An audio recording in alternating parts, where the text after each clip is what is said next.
saja. Jadi saya nak masuk tentang gaya bahasa. Kita tengok tadi puisi moden itu saja. Jadi saya nak terangkan tentang gaya bahasa. Sebelum saya terangkan, saya nak, siapa dah tahu apa itu gaya bahasa?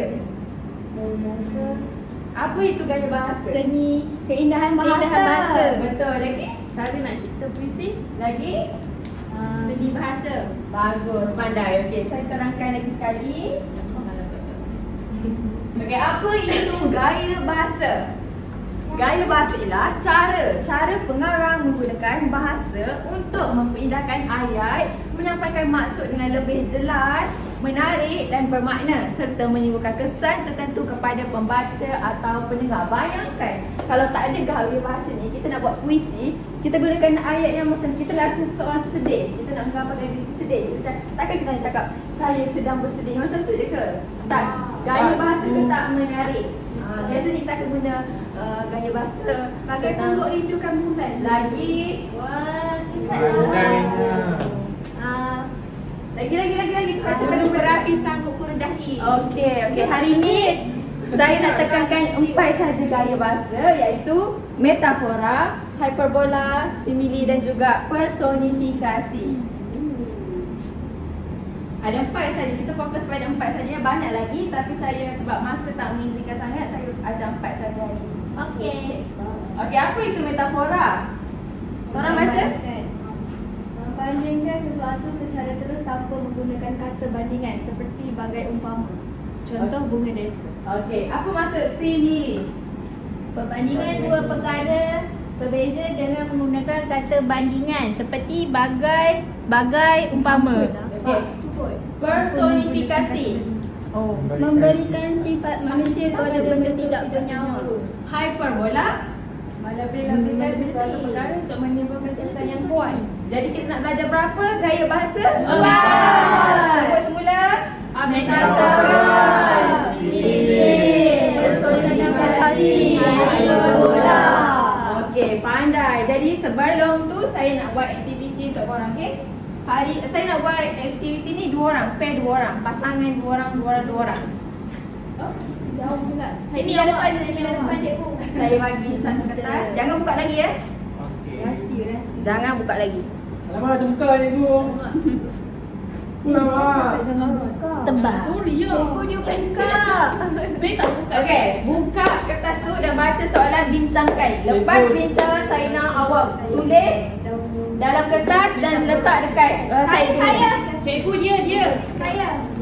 Lepas awak dah tulis perbincangan awak tulis dekat sini, awak sangkut pada dekat sini. Oh, tu nak simpan dia. Okey. Kena ambil tu cikgu. Saya bagi 2 minit je. Kena ke depan tu cikgu. Ya betul, seorang saja. Nah, kami dah faham Letak kat tak? mana cikgu? Sangkut kat sini jawapan awak. Tulis dekat situ cikgu. Ya. Kalau tak ada kertas, ambil kat sini tulislah. Tulis kat sini ya cikgu. Memandangkan korang tak ada kertas kan, saya sediakan kertas. Mantap cikgu.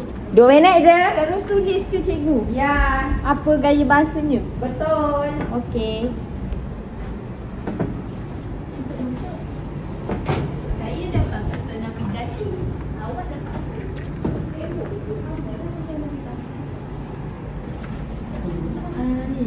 Daun-daun zikir. Wow, daun zikir tak? Zikir. Daun zikir. Wow. Ibadat jangan ditunjuk-tunjuk. Tadi dah kelas. Kenapa sengit tu? Kenapa kat atas lagi tu? Belum.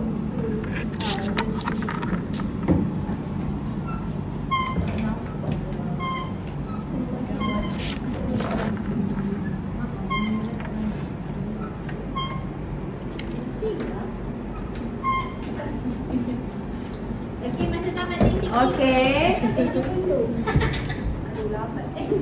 Atas. Sabar, marah. Tapi bohong.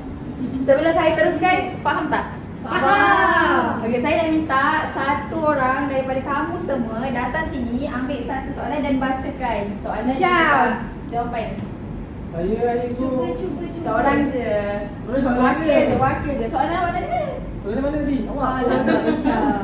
Siapa baca? Nak buat balik rumah tadi. Nasib member tak punya.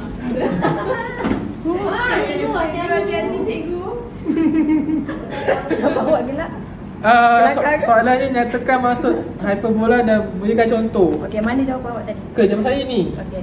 Okey, jawapan saya melebih-lebihkan sesuatu perkara untuk menimbulkan kesan yang kuat. Okey, contoh yang kawan saya tulis adalah air mata seperti sungai. Pandai. Okey, so setakat ini sajalah pengajaran saya pada hari ini. Sebelum tu saya nak tanya awak faham ke tak? Faham. Okey, hyperbola gaya bahasa ada berapa? Ada. Ada banyak. Okey, apa maksud hyperbola?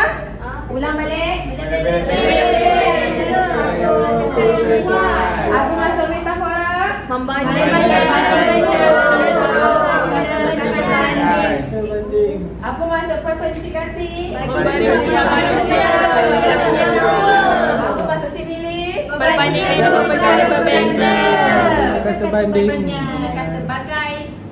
Umpama. Okey, tapi sampai ini je. Ada apa-apa nak tanya? Tak ada. Faham.